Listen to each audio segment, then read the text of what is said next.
Ah, Thanksgiving. Cette période où tout bon américain se réunit en famille ou entre amis pour partager ce pourquoi ils sont reconnaissants et célébrer la mémoire des pèlerins. Avec une certaine hypocrisie vis-à-vis des natifs américains massacrés, mais passons. Le Black Friday, le repas qui dure toute la journée et la traditionnelle découpe de la dinde. Mais les traditions sont faites pour évoluer, et cette année, avec Eli Roth, on découpe un peu plus que la dinde.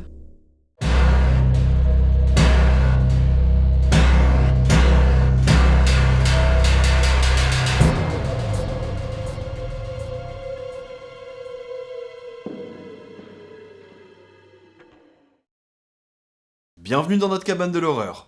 Aujourd'hui on part d'un film qui tombe bien en cette fin d'année pour le moins chargé en sorties horrifiques. Après l'enchaînement de déceptions au cinéma pour les fans d'horreur avec entre autres le nouveau volet de l'Exorciste et de La Nonne et le succès financier plus que réussi pour Five Nights at Freddy's, on arrive sur la toute dernière boucherie de l'année, avant d'en débuter une nouvelle avec Vermine de Sébastien Vanitschek, dont on parlera sur cette chaîne bien évidemment. Un film d'horreur d'actualité et de saison qui sort tout juste en salle, et ça tombe à pic. Alors mettez-vous à table, sortez vos plus beaux chapeaux de pèlerin et ayez une pensée pour les 46 millions de dindes qui ne survivront pas à la fête. Car aujourd'hui, dans Quelle horreur, on vous parle de Thanksgiving. Thanksgiving est donc coécrit et réalisé par Eli Roth, réalisateur spécialisé dans le splatter à la filmographie plutôt inégale qui compte des titres comme Hostel, Cabin Fever ou encore Green Inferno. Oui, Roth est un fan absolu de Cannibal Holocaust et il voulait absolument y rendre hommage. Ouais. On laisse ceux qui ont vu le film en commentaire nous dire s'ils pensent que l'hommage est réussi. Et pour les hématophobes qui ne connaîtraient pas Eli Roth en tant que réalisateur, c'est aussi l'ours juif dans Inglourious Basterds de Tarantino. Un rôle dans lequel il pète tout. En plus, il a droit à une scène des plus mémorables du film.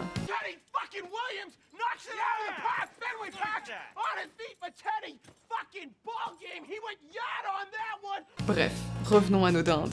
Enfin, pas tout de suite. D'abord, laissez-nous vous parler de Grindhouse de Tarantino et Robert Rodriguez. Grindhouse, c'est le film à double programme réalisé en 2007 qui compile Planète Terror de Rodriguez et Boulevard de la Mort de Tarantino.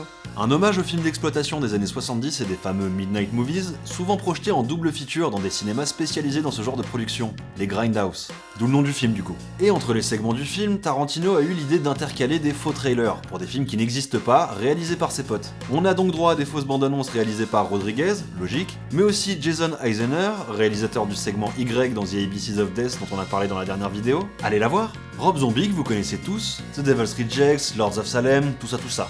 Le génial Edgar Wright, réalisateur de la trilogie Cornetto, Scott Pilgrim et mon chouchou Attack the Block, et celui qui nous intéresse aujourd'hui, Eli Roth. Parmi ces trailers, jusqu'ici, déjà 2 d'entre eux ont été adaptés en long métrage. Machete, dont le trailer et le film ont été réalisés par Robert Rodriguez, et Hobo with a Shotgun de Jason Eisner, un film complètement dingue dont on parlera un jour sur cette chaîne.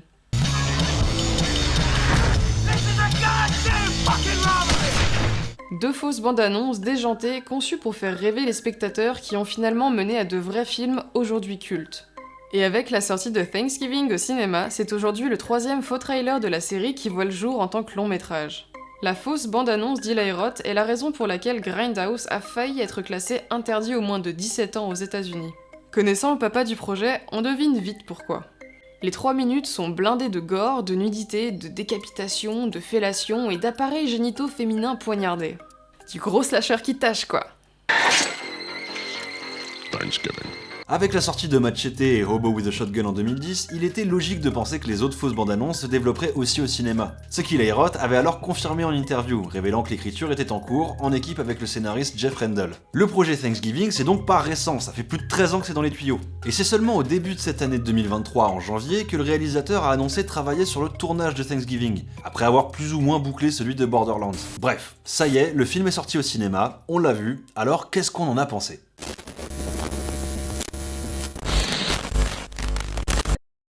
Le film s'ouvre au début d'un repas de Thanksgiving qui réunit quelques amis.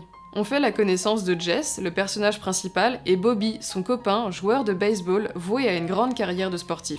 Le père de Jess est le gérant d'un grand magasin style Walmart, ici appelé Right Mart. Ce jour de Thanksgiving est particulier car lui et sa nouvelle compagne décident d'ouvrir le magasin pour entamer le Black Friday un jour plus tôt et maximiser les profits.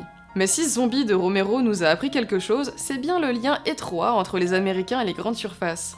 Une foule énorme s'agglutine donc devant les portes du magasin, prête à s'étriper pour le tout dernier gaufrier en promo. Quand Jess et sa bande de potes arrivent à rentrer en douce dans le store par la porte des employés, la foule devient incontrôlable et force son entrée en explosant les portes.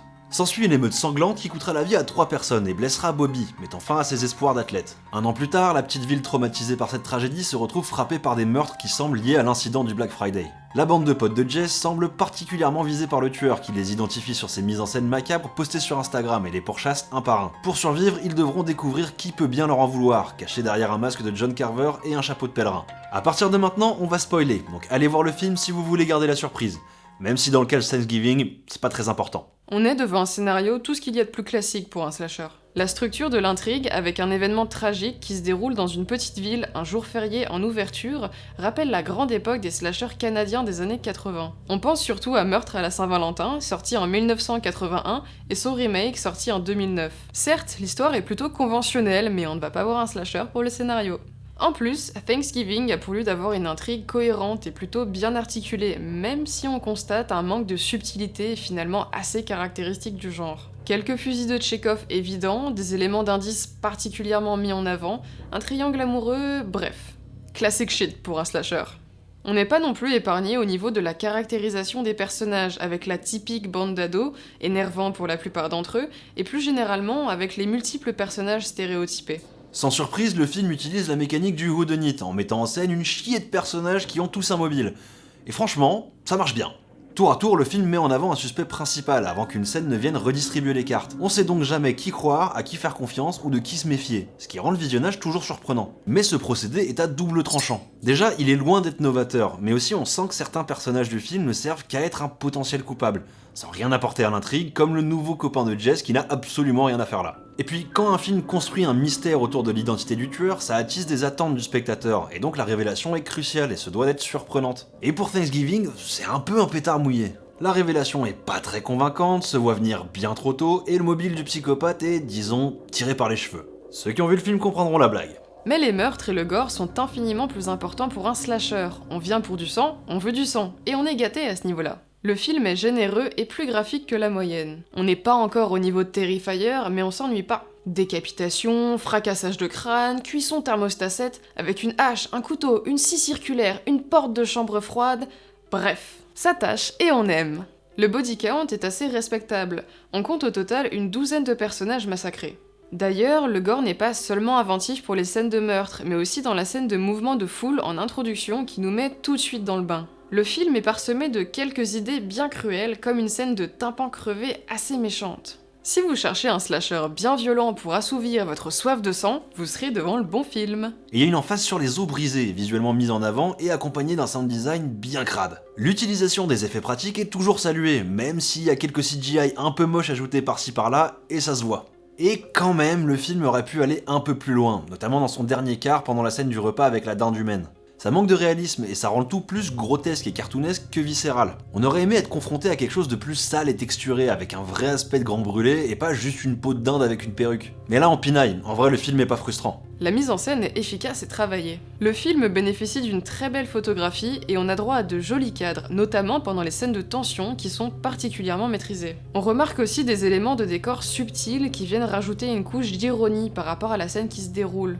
Par exemple, des consignes de premier secours affichées au mur alors que la serveuse se fait marave par le tueur. Il y a aussi un gros travail sur la lumière et le cadre nous offre souvent un ou plusieurs points de fuite qui attirent le regard du spectateur et qui font que les jumpscares fonctionnent. Le film arrive bien à surprendre le spectateur et le tueur surgit toujours de là où on ne l'attend pas. Pour continuer sur la tension, en dehors des scènes classiques du genre quelqu'un va se faire tuer, où est le tueur, tiens il est là, il y a deux scènes qui sortent particulièrement du lot. Une scène de parade où les personnages qui servent d'appât sont placés sur un char en pleine rue, entourés de passants portant le fameux masque de John Carver sans savoir lequel est le tueur. Cette scène m'a beaucoup rappelé la scène dans Scream 6 dans le métro, mais elle est beaucoup plus efficace par sa mise en scène et plus surprenante dans sa conclusion. Et surtout, la scène d'introduction, le fameux incident du Black Friday. Là c'est l'angoisse constante. Il y a un long build-up où la caméra s'attarde sur des personnages en colère, impatients et violents, avec des ralentis sur la foule compacte, prête à tout pour entrer dans le magasin, et des plans serrés où la caméra est comme étouffée entre les gens. Et la claustrophobie continue quand les portes cèdent à la pression de la foule et où le pillage commence. Sécurité piétinée, bras cassés, hurlements incessants, la vraie angoisse de cette scène vient de son réalisme. On a tous vu des images du Black Friday aux USA, ou même en France pendant une promo sur la pâte à tartiner, et ça fait peur. En plus de poser les bases du film quant à son gore et de lancer son intrigue, cette scène est aussi très représentative du ton et du propos du film. Thanksgiving est un film au propos parfaitement cynique. Dans la scène de repas, au tout début du film, le propriétaire du magasin vient s'asseoir à table pour déguster la dinde alors qu'il envoie le mari de la maîtresse de maison y travailler. Les patrons bien au chaud et la classe ouvrière sur le champ de bataille qui est la promo du Black Friday. On se souvient très bien de la scène où un homme meurt, un gaufrier dans les bras et qu'une femme lui arrache. Comme ça, balèque. Corps sans vie ou pas, deal with it, cette femme va faire des gaufres. On peut aussi facilement identifier un propos sur le côté hypocrite de la fête de Thanksgiving. Le tueur punit les personnages pour leur avidité quand les jeunes n'ont pas attendu avant d'entrer dans le magasin pour s'acheter un téléphone, tout en narguant les personnes encore à l'extérieur, ce qui déclenche le mouvement de foule. On peut mettre ça en parallèle avec les pèlerins qui ne se sont pas contentés de ce qu'ils avaient et ont tué les natifs américains pour prendre leurs terres. Malheureusement, ce propos est jamais exploité plus que ça, et plus utilisé en toile de fond des meurtres. Il y a juste une mention des tueries sur les natifs américains dans une scène où Evan, le gros dur sportif de la bande, lit sa dissertation à sa prof. Dissertation qu'il a fait faire par un autre élève et qui s'avère être juste un copier-coller du blog de sa prof. Ce qui mène à une petite blague sur le plagiat d'un autre personnage, et c'est pas si innocent. Le ton du film est globalement sérieux, mais il s'égare de temps à autre sur des moments de comédie pas super utiles et intéressants. On a par exemple une scène avec un bâtard de chat qui semble induire son maître en erreur pour faciliter son meurtre. Le début de la scène est assez subtil et drôle, mais une fois le méfait accompli, le chat réclame à bouffer, et le tueur le fait. Une petite gratouille et hop, on s'en va avec la tête de ton papa. Sans parler du nombre de lignes de dialogue risibles ou de scènes absurdes juste là pour faire souffler du nez, et de répliques à double sens du genre « Tu feras un très bon dîner » à un personnage qui finira dans un four, le méchant qui sort la catchphrase de l'affiche en se voulant culte. Bref, on soupire très fort. Et donc, cette mini-blague sur le plagiat qui est très symptomatique de ce qui ne va pas dans le film en termes de ton. Le film ne se prend pas au sérieux et est trop conscient de lui-même. Si les personnages parlent de plagiat, c'est pas un hasard, parce qu'on pourrait faire ce reproche au film sur plusieurs scènes. Le tout premier plan est un plan en vue subjective de l'extérieur d'une maison qui rappelle fortement la scène d'intro d'Halloween. Une scène où Jess regarde dehors par une fenêtre et voit le tueur qui disparaît le plan suivant, là aussi Halloween, et plein d'autres slashers. Un flic qui déclare que le masque du tueur est disponible dans tous les magasins et que tout le monde pourrait l'avoir acheté, comme dans Scream. Une scène du retour de l'ancien petit ami du personnage principal, identique à Meurtre à la Saint-Valentin 3D, et une scène finale qui rappelle fortement le dernier plan des Griffes de la Nuit. Il y a sûrement plein d'autres références à plein d'autres slashers et néo-slashers, mettez-nous en commentaire ceux que vous avez trouvés. Thanksgiving est donc conscient d'être un slasher et en suit absolument tous les codes. Rien de mal à ça, vous me direz, mais du coup on ressent tout au long du film une volonté de se moquer de soi-même et du genre auquel il appartient. On aurait préféré un film qui se prend au sérieux, même s'il apporte rien de nouveau au genre. Y en a un peu marre des films conscients d'eux-mêmes qui font des clins d'œil complices aux spectateurs en mode « Je sais que je suis un film, et je sais que tu sais que je suis un film, alors on va rigoler ensemble !» C'est fatigant et ça sort complètement des enjeux du film. Ça en fait un autre film un peu trop lisse par rapport à ce qu'il propose, et surtout par rapport à là d'où il vient. Parce que oui, difficile de conclure sans comparer le long métrage au trailer de 2007 dans Grindhouse, et le moins qu'on puisse dire, c'est que le film souffre de la comparaison. En gros, prenez Thanksgiving 2007, enlevez tout l'aspect subversif, la nudité et le sexe, ajoutez des blagues un peu nulles et de l'autodérision, et vous avez Thanksgiving 2023. Le long métrage reprend quasiment toutes les scènes du trailer en les lissant et atténuant pour en soustraire tout le côté sale et poisseux qui faisait leur saveur. Parfois on a l'impression qu'elles sont forcées dans le film, elles sont là pour être là et elles ont pas vraiment de raison d'être. C'est franchement dommage parce que quand on voit le potentiel du trailer, on ne peut que regretter que le long métrage soit soft en comparaison. En comparaison, hein. Ça devient vraiment de plus en plus rare qu'un film d'horreur dérange vraiment au cinéma, nous sorte de notre zone de confort en nous confrontant à des tabous ou à des scènes qu'on n'a pas envie de voir. Et Thanksgiving fait malheureusement pas exception là-dessus. En bref, on passe quand même un très bon moment devant le film.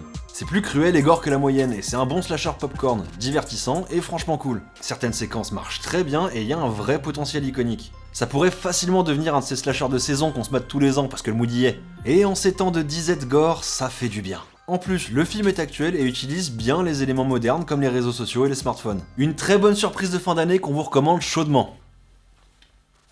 Thermostat 7.